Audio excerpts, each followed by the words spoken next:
Kyndal, welcome to almost sort of the Launchpad, which is right over there. Thank you very much. Great. That's perfect. Good to have you, and thanks for coming out on a President's holiday. That's even more appreciated, so thanks for coming. That was my pleasure. So we had a bump in a few weeks ago at the summer camp, and I thought, oh, that's right, of course. Kyndal works in a residential community for seniors, and that's kind of where you've landed right now, and we'll talk a little bit about how you got there. But first, I kind of want to just touch base and reconnect. I think we may have met prior to that, but our first real kind of connection point was at the Foundry with Free Methodist. And that, for those who aren't aware of it, was sort of a startup, if you will, a branch that met on a different time than the main body and had home groups and the whole thing. How did you, what drew you to that? And then also, what sorts of bits of community and church life, and how did you balance all that extracurricular faith component with local churches with your life here at Westmont? That is the question, isn't it? Well, I'll start off. I was drawn to it because I wanted to kind of get outside of the college age bubble. I wanted to be with Christians in a community who were outside of my generational component and see how they interacted with God and how I might learn from them, how they could learn from me, and really engage in that community. As for balancing time, that was a struggle. That was during a year and a half when I had a lot on my plate. I was really trying to figure out what I wanted to do after college, because at that point I was a junior, thinking about senior year, thinking about potentially grad school, and I was rocked. I was having a really hard time, but that community and really pouring into some of the Westmont professors who were in that group, who I had classes with, really made for a good connection between faith and learning and life outside of school, and to make that more cohesive as a student, as a learner, as a Christian growing in my faith. It was a beautiful picture, I think. I'm very thankful for that time, even though it was maybe a little heavy on my time, and sometimes it made me more exhausted than I wanted to be, but it was so worth it. Thinking about that, kind of trying to encapsulate it, it sounds like there was just this compression you were feeling given all of the load that you had going on. And yet it sounds as though you kind of moved through it, and in hindsight can go, oh, okay, this was really worth it. Have you found that process of having to go into a circumstance where you are compressed, and bottom line, was that experience, did that inform how you view life after Westmont and all the things that you have to take on after you graduate? It did. I didn't expect it to, but it did. Especially coming out of the last 3 months with the fire and the mudslides, and then directly after those mudslides at work we had 2 outbreaks of flu, which is pretty disastrous for residents, and so that's another kind of crisis that we had to weather. Talk about that for folks who may not know the population and the context for that. Absolutely. So I am in charge of activities for the assisted living part of our senior community. So we have a residential or independent living, assisted living, and skilled nursing. And so when sickness comes into that community, because they are older and oftentimes on many medications, and so it's a very vulnerable population to sickness and to disease. And so if there is any sort of flu especially, it can be absolutely catastrophic, and it can be life or death for residents. And so we have to be very careful of how we keep people safe, how we keep them healthy, what sort of things we have to do, like do we have to quarantine buildings, that kind of thing. So there's a lot going into it during, especially the winter months when colds and flus and that kind of thing ravage anyone in the population, especially around Santa Barbara or Westmont, but especially in a senior community, it is very scary, and we need to deal with it well. And so that happened right after those 2 kind of communal catastrophes in Santa Barbara, and that was a lot of compression. I was in a new position. I had more responsibility than I had had before, and I didn't know what I was doing, but you just kind of have to do it and make it work and see what you can do. That wasn't in the job description. No, it was not the job description at all. And so that was a very rough few months and a lot of stress, a lot of exhaustion, but because I had been in the Foundry and I had had this foundation of people who wanted to pour into me, who wanted to see me grow both in my faith and as a person, I knew that I could make it through however long this crisis was going to last. And so it was more of a foundation of, I've done this before, I can do it again, and we're going to make it. I deal with a very special population that I really found I have a heart for, but they can be very difficult sometimes because you're working with people with maybe some mild cognitive impairment or dementia, and so the way that they react to stressful situations, and obviously they were undergoing a lot of stress alongside us with the fire and the flood, but the way that they react is different, and so you have to engage in a different way. You have to be adaptable and figure out, okay, how am I going to help this person best? How am I going to be able to allay their fears and to make sure that they feel safe and comfortable and happy when I am just getting to know them? What does that look like? And how can I help my coworkers better do that as well? And so it is, you do have to learn how to read people, and college has been great for that because you're forced to be with people that you don't know and you haven't grown up with and you don't know how they work. And so it was a really good foundational experience. Oh, that's great.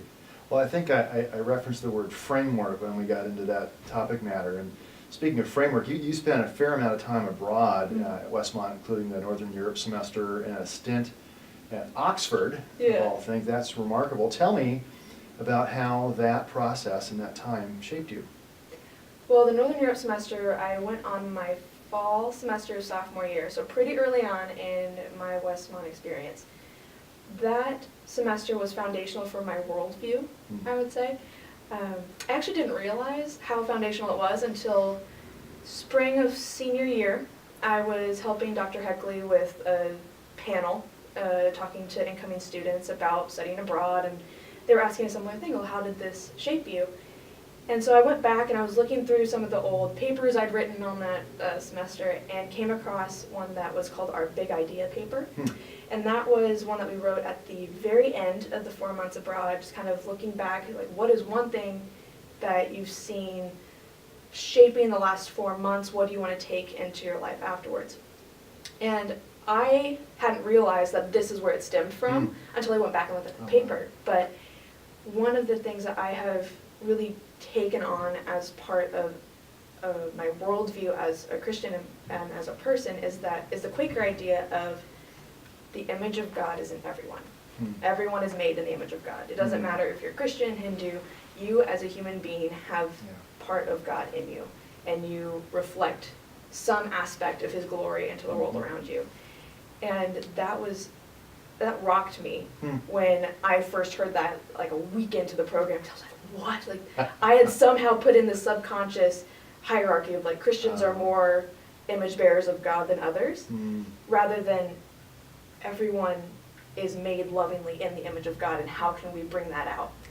And so that has shaped me as a person for the last 4 years now, I'd say, and I see that continuing.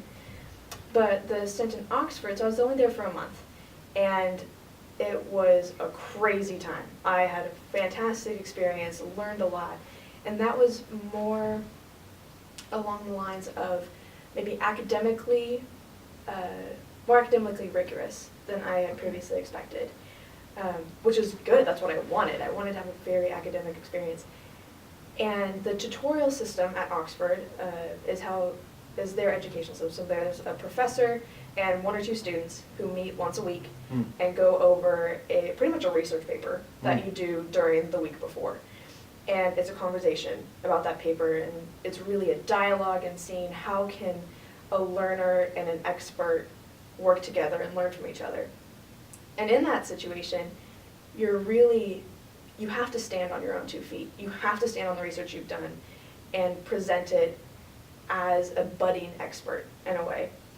And so that experience really taught me how to be confident in both the work that I do and to trust my gut and to see, like, no, the way that I see things is unique in some aspect. Maybe I haven't read enough research on a topic to really understand what's going on, but there's something there. Like, I can always do more work to get a better sense of the truth and where we're going. But you have to stand on your own 2 feet to do it. Great experience. That's a great encapsulation of, that's a lot that you just unpacked, but that's a great way to help students understand how you can unpack all that. Prior to that, you were, well, maybe not prior, but you were involved with career development calling and an internship role. Tell me a bit about what you did for that, and what are your observations about your fellow students that you learned from that process? Yeah, so I was the alumni liaison for the Career Development and Calling Office, which meant that I put current students in connection with alumni, especially more often alumni who are in the area, because it's easier to get people from Westmont to connect with local alumni, but also alumni that either I knew personally from growing up or would reach out over LinkedIn and that kind of thing to see, would you be willing to have coffee with a student who's interested in something that you're doing right now? And most often they'd say yes, which was really cool. But what I learned a lot about, I think, student mindset, especially here at Westmont, is there is a bit of trepidation going into talking to alumni.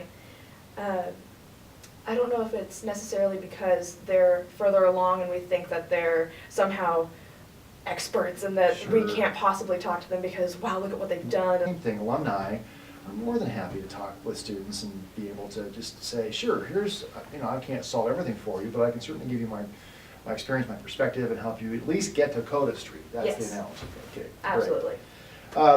So you went from career development calling, intern, and you learned a lot about students. What do you think is the biggest fear that current students have, if you had to reflect on that? I'm not sure as an entire general population, but I know for myself, I was worried that I wouldn't be able to cut it, that I wouldn't be able to bring something to the table, that I was maybe too much of a student still, that I wasn't as adult as I thought I needed to be in order to go into the job force full time. And I found that is absolutely false.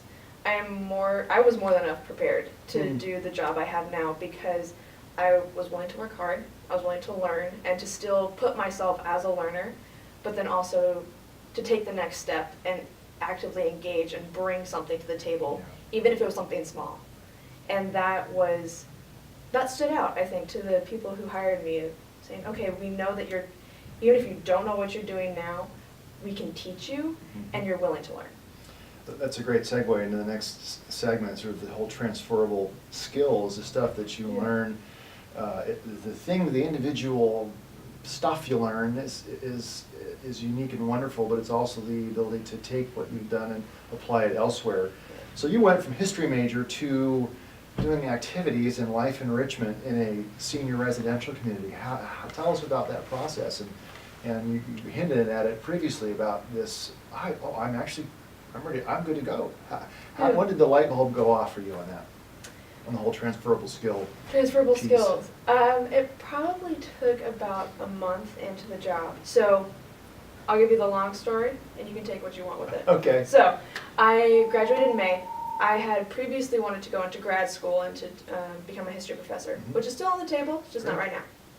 And I was really rocked at that point. I didn't get into the grad school I wanted to get into, and so I took a few months off, went and kind of processed, visited some friends out of state, and then came back to Santa Barbara in August because I had committed to a lease for the next year. I saw a job opening at San Marcan for an activities assistant for their skilled nursing. And I was like, wow, that actually might be pretty interesting. I had found during this last summer that I really enjoy the senior population. I think that they're so fun, and they have great stories to tell. And so, which is everything in a history major, is like, I love stories of people. That's and great so these insights. are living stories. Yeah. I was like, oh yes, this would be so much fun. And so, but I saw it when it was like 3 weeks out, and I was still at home, and I wasn't coming back for about another month, and I was like, man, it's probably gonna be closed. And so I was like, you know what, it's fine. I'll get everything ready, I'll get a cover letter, my resume, and I'll make a list of fun activities I think that maybe they'd be able to use, I don't know, but things that I could think of. Sure. I was like, sure. And so then when I got back to Santa Barbara, on the application posting, job posting, it had said, come in person. So I was like, okay, well, I'll go in person. Sure. Follow the directions. And so I took all my paperwork, went and talked to the woman, and she said, we've actually just filled out all the positions, but leave your information, and if anything opens up, we'll contact you. I was like, great, sounds good, no harm, no foul. So about a week and a half goes by, and I get a call. And that then leads to an interview, and someone had pulled out of the job, and so then I kind of got shuffled in. Like, that was really cool. So then I'm in this job for about 3 months, and they come to me and say, we're having some difficulties in the assisted living. Would you be willing to kind of shuffle over? And I was like, well, sure, like, absolutely, why not? It's an adventure, let's go. And so I've been in that position for about 3 months now, in the assisted living. And I recently just found out from my former boss, who's now a coworker, she was like, you came in person, and that was pretty big. That showed a lot of initiative. I was like, I just followed directions. Like, you said to come in person, and so I did. Yep. But I guess that hadn't been the norm. It showed that I really wanted this job, which is true. I did. But to wrap all that up and get back to where you're going with this, as a history major at Westmont, one of the biggest things that I took away from my classes and from interaction with professors was compassion and empathy. Because it's very easy when you study history and study people from a different time to misunderstand them, to misrepresent them, to judge them for supposed wrongs that they've done. And some people have done bad things. That is a given. But there's also, part of being a historian is to say, okay, how can we take these people on their own terms? And so taking that sort of compassion and desire to understand and putting it with people who are still living, who still have stories to tell, absolutely changed how I interact with my residents and how I come to people who, with dementia, like maybe they're kind of like a Dory from Finding Nemo sometimes, and they tell you the same story 3 times in a minute, but for them it's the first time. And so how do you react to that? How do you engage them? How do you make them feel loved and understood and cared for? And so that compassion, that empathy, that desire to understand, that I learned in class practicing on people who are long gone, really translated into people who are still here. Let's think about the 18-year-old Kyndal now, and you're now on the other side of Westmont. What advice would you give to that person on all things Westmont, on the process of launching? And you can answer that however you think is appropriate. Yeah, that's a good question. What would I say to my 18-year-old self? Ooh. I would temper myself. I would say, continue to strive for perfection, however, have grace.